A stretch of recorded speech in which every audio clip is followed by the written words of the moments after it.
Thank you for staying with us. We switch gears now as mixed reactions, are trailing the presidency listing what they have called 12 gains of Tinubu's economic reforms. And these was put out by the special advisor to the president on media and publicity and public communications, Mr. Sunday Dare, in a post on his official X handle on Thursday. And he said the country's economy, which was at a breaking point before Tinubu assumed office, is now recording measurable progress. And he explained that the reforms have touched critical areas, including trade, foreign reserves, taxation, debt service, fuel subsidy removal, budget deficit, and public financial management. Let me quote him. Before May 2023, Nigeria was consistently running a trade deficit, importing far more than it exported, with a negative balance of payment that drained the economy. Today, the tide has shifted. Through reforms, Nigeria now records a trade surplus, easing pressure on external accounts. And in the past, Nigeria operated multiple exchange rate windows, creating distortions and wide gap between official and parallel markets. With reforms, the exchange rate has been united, narrowing the gap and reducing uncertainty. That's two. And another, by early 2023, unmet forex demand stood at $7 billion. That's US dollars, while net reserves had fallen below $4 billion, leaving Nigeria dangerously exposed. Reforms have since cleared forex forwards to rebuild reserves to over $23 billion and restored confidence by allowing forex access even on naira cards. So many things. So what do you think? Do you see these as truly gains or explainable gains or explained gains? We are being joined by a public affairs analyst in the studio, Barrister Moses Obaditan. Is here. Barrister, good morning. Thank you for joining us. Good morning. Thank you for having me. And of course, we still have another barrister who is a public affairs analyst, Chetan Fieri Nwala, the other side. Mr. Nwala, all right. This is what the presidency has said. 12 gains that we have made, and they listed it. Your take on that, Barrister? Well, let me start by saying that any student who is marking himself scripts cannot give a correct marking. It's likely to be biased. So it's not they in the presidency and their agents that can give us their performances. It is the people whom they are governed. Either they are political different camp or whatever it is that can give us what really happened. And even you as a journalist, because you are supposed to know if they actually have performed. So if they are giving 12 gains and the people are lamenting, people are committing suicide, insecurity is there, and people are not coming to invest, despite all the journey made from different countries, the value of the currency of naira is still as it, even if not worse when they came in. So whatever they are giving us, that is rhetoric. It's the matter of their own way of preparing for 2027. So I see more of a political, marking than of facing the reality confronting the nation. All right. So you believe it's a case of them marking their own scripts, so they cannot be trusted. They are not supposed to. We will tell us these are the things. People should be able to. Okay, no, don't speak of this government in time of this, in time of that, and people will begin to rejoice because we are even told. They say when the wicked are on throne, the people mourn, and when the righteous are there, they will rejoice. So it is the people who should be able to tell us if these people have actually gotten what they claim they are now having. All right, Barrister Obaditan. Let's look at one of the points Mr. President gave during his speech on that day, which affects the people directly. He talked about, releasing disbursement funds to the tune of 330 billion naira to about 8 million households. Poor households who got at least 25,000 naira each. Barrister Obaditan, how do you rate that? We talked here, right now, myself and Femi, we're discussing it right here, and we said we both agree that between us that we do not know anyone who benefited from it. So I would just like to ask you, can we truly verify those claims made by Mr. President? Barrister Obaditan, do you know people who actually benefited from that disbursement of 25K each to about 8 million households? It is the same old music, old wine and an old bottle. And what do I mean? When Buhari told us they give this billion out, and we say, okay, show us the list. Even in the days when we were facing COVID-19, they said they were feeding children in their father's house. Show us the list of the people who got it. So if they have spent all these billions, where is the name? Which local government? Which state? And I remember the labor minister now, Kiamu, told us that they have employed some people and all the 774 local government. They said, okay, where are those people you employed? So then I said, they should stop these rhetorics. In law, we deal with facts. And in fact, they even told us that documents speak for itself. So if they are so sure, give us the list. Local government by local government, state by state, either they are female or either they are young and old. If we see them, we believe. Seeing is so there's no transparency in what they're saying. If they are, you will know now. You are a journalist. You should be able to tell us. So I'm simply saying I'm here to see it. If, for example, in some states now, they say, okay, we've done this for those who have eye problem. And they will show us the picture of those people who have been attended to by medical doctor. Even when some people come from abroad and say, we are being represented by global something happen, we see the picture. So if you are given such a name, show us the picture. When, where? And I remember some years back, I was involved in a farming. There's a place they call Modufon, not far away from Osogbo here. And then the federal government agent came. They said they are giving farmer money. I got to my farm, I saw signboard. Then I asked fellow farmer, I said, how come? And they said they came to distribute money. I said, how about my own? They say you are not around there. But at least we saw evidence of same. So let them show us the name, the list, and then we will now believe. Barrister Obaditan, so if there's no evidence for this one, now I'm a lawyer. I was trained to believe. Exactly, I understand. Lawyer don't deal with rhetoric. Yeah, so you need to see the facts. We need facts. Absolutely. Same here for journalists. When you go to court, there are three things you require to prove your case.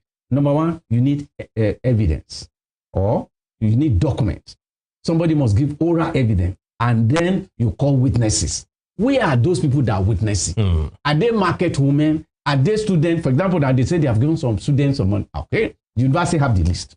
So if they have given this Nigerian, sometimes they say they give about 25,000, sometimes they say it's 50,000, whatever it is, give us the name. But local government by local government, then we'll be able to believe that you have done so well. Absolutely, Barrister Obaditan. Which brings to question another point that Mr. President raised, a very critical one at that, of saying that non-oil exports have risen to 48%, leaving oil export to 52%. And now, if we are questioning this other one, who has verified this other claim? That's the point. So should we just take his statement hook, line, and sinker? Or should it be investigated? Should it be fact-checked just to be sure that they are telling us the truth? You know, in the little economics I know, when you are importing, we have the people at the border, the people and the migrations, they will deal with exports, and then we normally try to see the balance of trade. That whatever, if you're going to balance your trade, it must be justified by what you export and what your import are. So if they are exporting, what are those things which they say is more than oil? Is it cocoa that farmers do not have access to? People are being killed, they don't have access. Or is it coffee, which is no more there? Or maybe it's palm oil from the east that people cannot even eat domestically. We are now importing. So they have to be specific. I say I'm trained to find out. So there should be more details. The details. So if they are doing beautiful, but let's have the figure.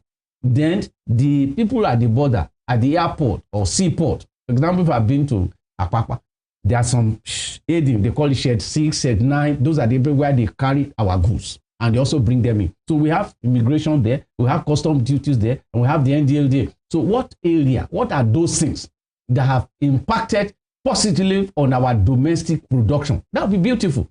So we should clap them, but then let them be more specific. Let's give it to us. You know, you can call me Thomas.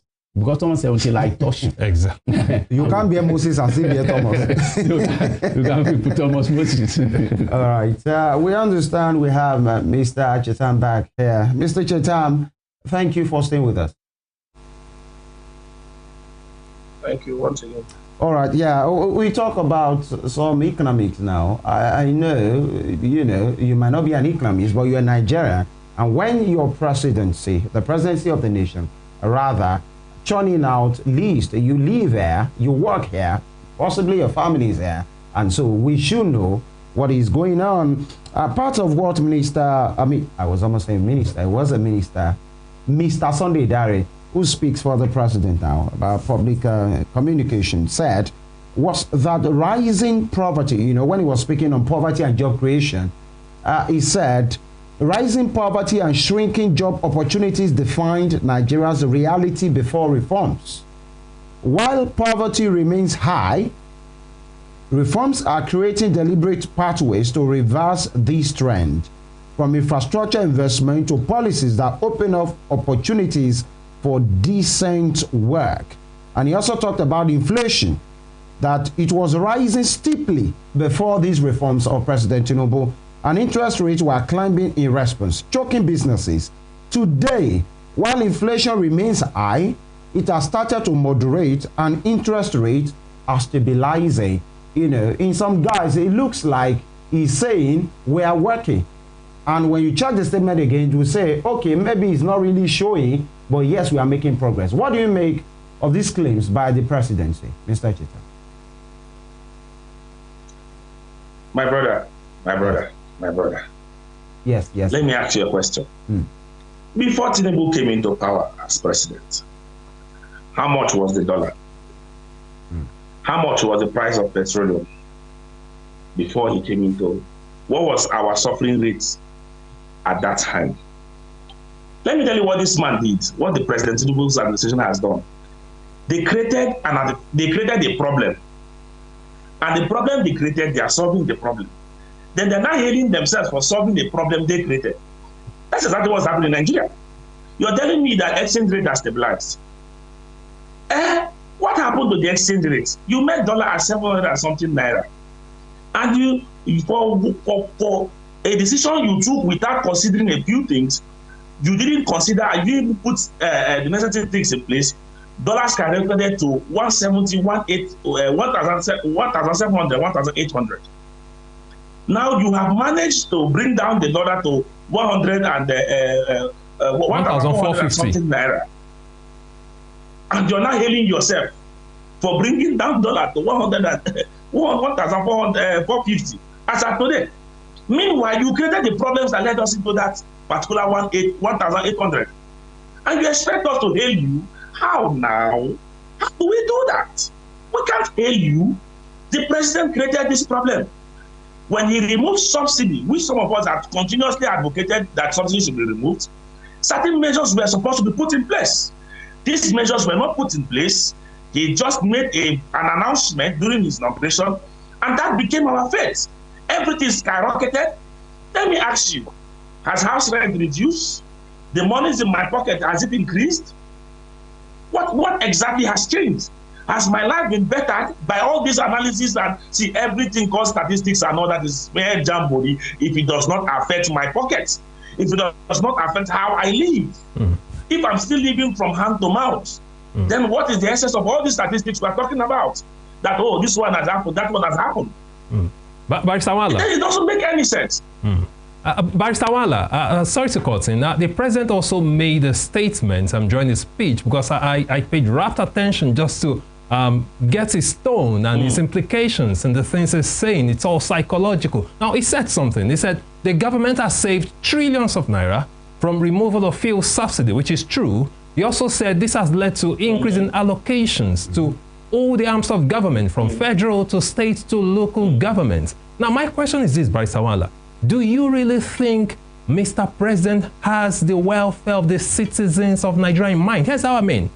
He has increased allocations to all arms of government, but the federal government has refused to increase minimum wage, which affects the Nigerian directly. He's giving more funds to the states and local governments, okay? So there will be, of course, we've seen a lot of state governors gravitating to him, a lot of people. We've seen the National Assembly, they've already gravitated towards him. So he's gaining trust from the ruling class, but not affecting the average, ordinary Nigerian. How do you interpret that? Let me say this. I'm going to tackle that minimum wage issue quickly. Let me tell you something. If we have affordable healthcare services, if we have good roads, if we have good water system, if we have security, if we have most of these amenities, a good transport system, and good transportation, affordable transportation, my brother, we won't be discussing about an increase in minimum wage. The reason why we are grappling and talking about increase in minimum wage, the big question is, how many persons will this issue of minimum wage affect? I have been an advocate against this whole minimum wage increment. Instead of it to increase minimum wage, give us the necessary amenities and facilities. So with my 70,000 naira salary, I can get free health care. I don't have to pay for my 70,000. I can access good roads. I can access good electricity. I can get security. But where I have to pay for security with my 70,000, I have to pay for a hospital bill with it. I have to pay for lights with it. I have to pay for transportation. I have to assure feed with it. That is why my 70K salary cannot actually be enough. And when we talk about minimum wage increment, how many persons benefit from this minimum wage increment? Private sectors, which is the highest employers of labor today, do not implement minimum wage. And even the government do not actually take steps to make sure that this private sector, they implement minimum wage. So when we continually talk about the increment of minimum wage, I get a little offended. But let us fix this country. If we fix this country, the amount we have as minimum wage today will be enough for me to run my home. Will be enough for people to run their home because we have a lot of sector fixed. But by Sawala, first of all, fix this country. Yeah, by Sawala, sorry to cut in. The fact remains that government has more money now, and like the president said, he has released more money to all arms of government to take care of the people. The question is, are they truly taking care of the people? No, I'm coming to that. I'm coming to that. I just wanted to tackle this aspect of minimum wage. I'm coming to that. Let me tell you something. We have the worst of us leading us at the state level and at the local government level. Very terrible persons leading us at the local government level, especially. The local government level today, as of today, that's supposed to be the closest ambit to the people. They're supposed to fix some of these things and make us not even feel some of this economic hardship.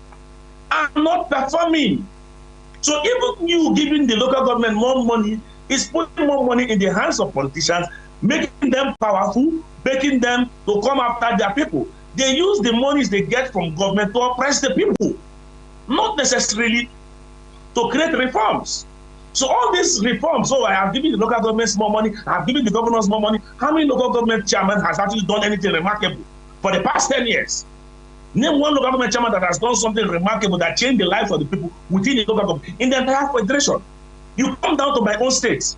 Look at this recently Wike selected local government chairman we have across River State. Come and see the jamboree they are doing. I can tell you for free that one of the first things my local government chairman did was to do a groundbreaking ceremony for the building of a local government canteen. And you ask yourself, what are you doing with local government canteen? How does it affect my life? What local government is that? Will I go there to eat? Stomach infrastructure. Local government infrastructure canteen. Come on. I said stomach infrastructure. All right. How does it affect us as a people? I'm sorry. Local government chairman, I'm coming. Yeah. Local government chairman. Because of time, local government chairman. What he started with, he actually organized a ceremony, inaugurated the sharing of free rice to workers in the local government council. And they celebrated it. And you ask yourself, is it the type of local government you're talking about that will give us what? These people were joking. We're not the serious sort of person. This president does not know what he wants to do, because you can't hand over us to those type of people now. All right. This is why we keep saying that we give some sick people in governance. Yeah, but that will not be his fault. If actually the federating unit has more money now, and the ones that you have elected, other persons I have elected, are not doing their work, I'm not sure that should be the business of the president. But please hang in there. Mr. Obaditan, you just heard Mr. Chetan, but I want to ask you, one of those things, reforms, the gains, that is not debatable is the fact that the federating unit has more money right now. If Governor Adeleke in Osun, Makinde in Oyo, Bala Mohammed in Bauchi, Governor Sim Fubara in Rivers will not spend that money and let it show on the people, just as an example, different governors and local government chairman, should that still be a Tinubu problem? Is that not a gain that we can see? Everybody has more money now, right now. And if they reform, the federal government are saying, this is what we have done. And part of it is increased in, the FAC allocations. And your governor, your rep, your local government chairman is not doing well. Is that a Tinubu problem? Well, to some degree, it could be Tinubu problem. How because so? there is a saying, I say, he who played the piper dictated the tune. How? He gave allocation. He must be able to develop, encourage probity, accountability. Is that not why we have the institutions? That's why he has to work on them. Because I release to Femi, I release to my brother there, I want to know how those money is spent before I bring another one.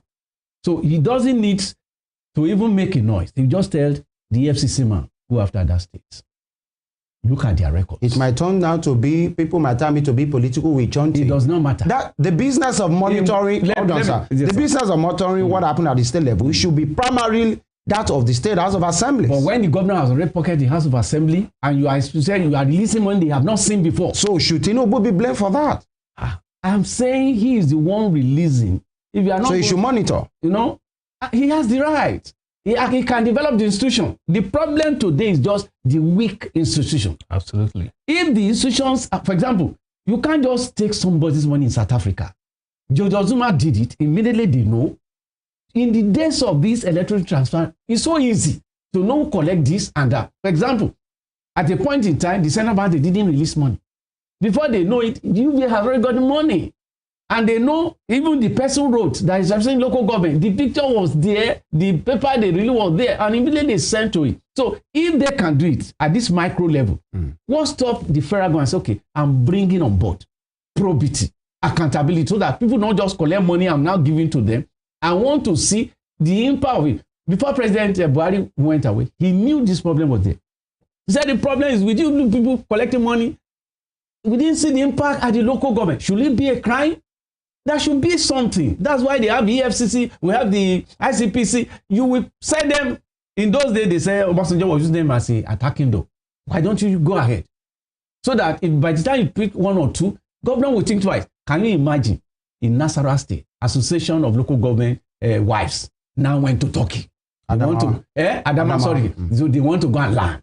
What do they want to land if they cannot land? How to advise their husband? Conducive environment. Conducive. So at all says, we understand. So you understand? So these are the things we're saying that, yeah, you may not totally blame the president, but he could develop, he could encourage, so that that man, the new president, is the new sheriff in town. He will not want us to spend this money. Like what that lawyer is saying. That's something to serve as a deterrent to others. So that by that man would, instead of building, what do you call it? Restaurant at the local government. When their roads are not there, hospitals are not functioning, primary schools, money are not functioning. Go and look some building already collapsing. Are you aware? Even if some court, when you get to some court, I've been to some places, the roof of the court are almost coming down. I was in Omaron in Kwara State, in a high court. The ceiling was coming down like this. And my Lord was under it. And all of you are proving cases. What will it? All right, we must go. We appreciate you, Barrister Moses Obaditan, for your time and your take, and for always. Thank you, sir. It's a pleasure. And of course, the man from Iche local government, whose local government chairman has done a groundbreaking for canteen. Mr. Amwala, it's called stomach infrastructure. Your daily file will tell you stomach infrastructure. We must thank you and we wish you all the best. Chetan Fearing Wala, public affairs analyst and lawyer. Thank you, sir. Thank you for having me. We must go down here. Absolutely. A lot of the things playing out in Nigeria is they're quite laughable. Sometimes hilarious. You can't just help laughing. Awfully hilarious. Exactly. That's what we are going through in Nigeria. But it's quite unfortunate. But we will keep speaking truth to power. We'll keep holding our leaders accountable. That's why we're here. And we'll keep doing that. Thank you for joining us all through the week. Daniel Emeka is my name. Join us again next week for fresh editions of Morning Spring on Western Spring Television. Do have a fantastic weekend. And of course, Femi Ojo, my name. Enjoy your weekend. Be responsible while you're enjoying, and please stay alive in whatever you do. We'll see you next. We must appreciate the production team for staying with us all through the week. And of course, you can have recap of this program or the exciting programs on our YouTube channel at Western Spring Television NG.